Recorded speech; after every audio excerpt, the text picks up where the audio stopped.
mi bisa se eye ahokyere a ewo man yi mu ene ma nipa bi mu edi ensammoni anase nyina brasem anase eye suban anase ye nibre anase futuboni bi a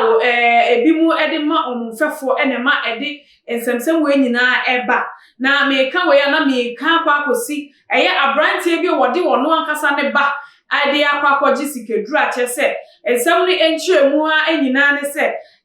abrantie yi obi a wone ne yiri enete ya omabie food joint a omumienu nyina egbomu eneye food joint yi fefefe a chese akono semanka chese awarefo mienu de nka mu ye adwuma ba ako de obi a te ne ho ase ne ebesi wadwuma ni mu bia be ma ni ni oba ne nso ni a chese aka efe keke ya ni nyina echi no be ma ne se ye no enso nani enu enso no enu nti wabomodin de ne ba be ma ne ba akoto nsuo mu adan a ensamanfo bi echesi no na asem ni nkyeremu enyina asem no baby asem ni kosi ye Akuma village a wo Accra ha say na 21st ya April ya na asem yi esi ye na branche mami echeche ni nsemu etre kaneshi circuit court no na o say one ne bai ni kunu ni wo ho no wa wo ho a say se bibi ye bai a mane enye wo ya mane haw na ye besia wo bio nti woni de o ka wo ni say agro bi na ni kunu no wodi nti e o say obi de jai sa rough na wo ye no e de no so e de kasa so no e wo ma no asai akai ne yiri ni bio aka ye bai bibi ya na mesro mane haw ensu anase bibi se na yebesia wo bebre ne chense akaka enche yenyeska yebewo de yepep se ye wododo bi yepese ye wo bia enti on de still ne kunu ni ka wase o sweetheart jai rough na wo ye mempe rough bi sa de na wo pe o pa che sa asem yenye nne na first time wo ka message jai rough John de ofa ne no ma thinking say ni kunu na agro bi na wo ye de wo die na when on the 20th of this April ansa na asem ni besi no ana akwala ne ebe hwere ne nkwa no 20th of April na mami ne kunu no ewa abonten a wo mo eye den kasa na akwala ne ba se ope nkate awe na nkate no ope awe no oje kwan se wo ne papa wani nti papa ne ma no 5 cedis se wo fa konkoto nkate no akwala ne jiska no koy ape na ne papa no nso eja mama ne ho se ono nso epie nti mama ne de ono ofo so akwala eko de mama nya emre na menye de me fa na kakra na ansa no beba betete mama no na manya ahomie kakra na se madaka akwachi kakra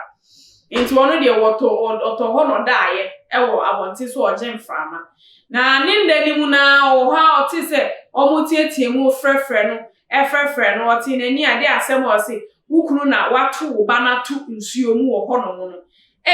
mi kunu ato me ye ba atu nsuo mu sesen te akola na ye ne de wo dware na na se bien wo se hwe wo de na tu nsuo mu se ensamanfo bi tete no na se bibi se ndika ho na kona koje wo ba no wodu ho no no na chese asem a ye de be ka kire no eno asa pepepe na akoso wo ho nti enrofo rahye ye eto nsuo ni koyi akola yi ba ye try se nka no beto na echi o mo de ne kokodan yi kolebu hospital technical hospital ye omo bo mpa se nka akola ne benya ya rehwe na nso fofi anto ata ya akola yi ahwere ne nkwa ya akola ne ewu na we na ekodu police station mami ko report ya ebechi ni kunu a eko police station ye bisa ne mu nsem no dia papa yi eka ya ne se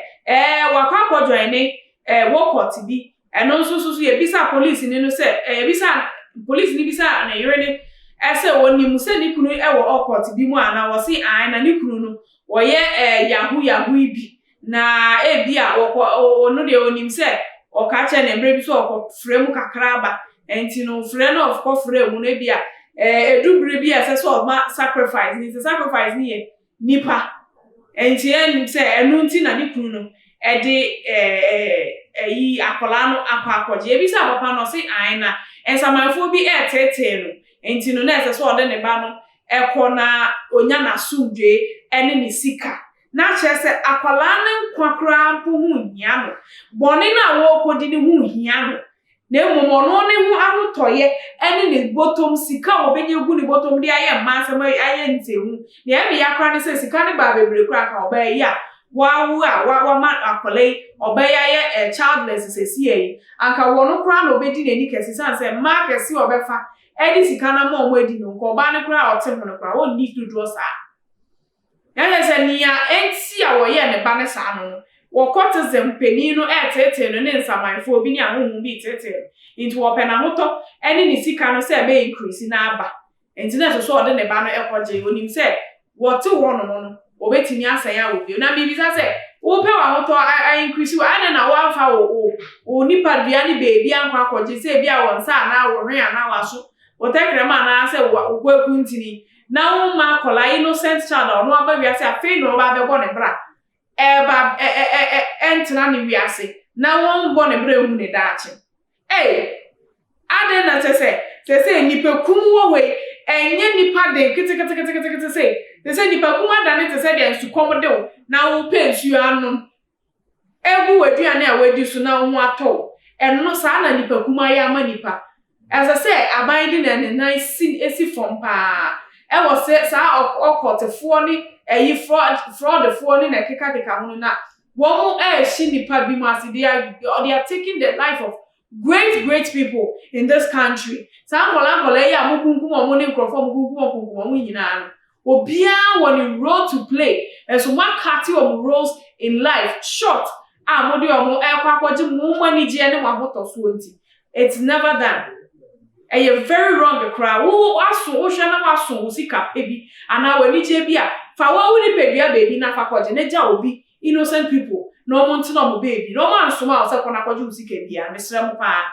eni die mu na me de kasa enu nti aha na meja mo esi na ye be koso edi asem ye chi ne the more details about the whole issue no e de abramo aha na meja mo esi media ene akosua pokua ansa aka Queen one apa also ana subscribe na follow ye on Instagram Twitter e ho hia me pa and na Facebook na Facebook share na share wadwenkyere efa asemi hu dia wonso wo eka fa ho me na ma say that's a message.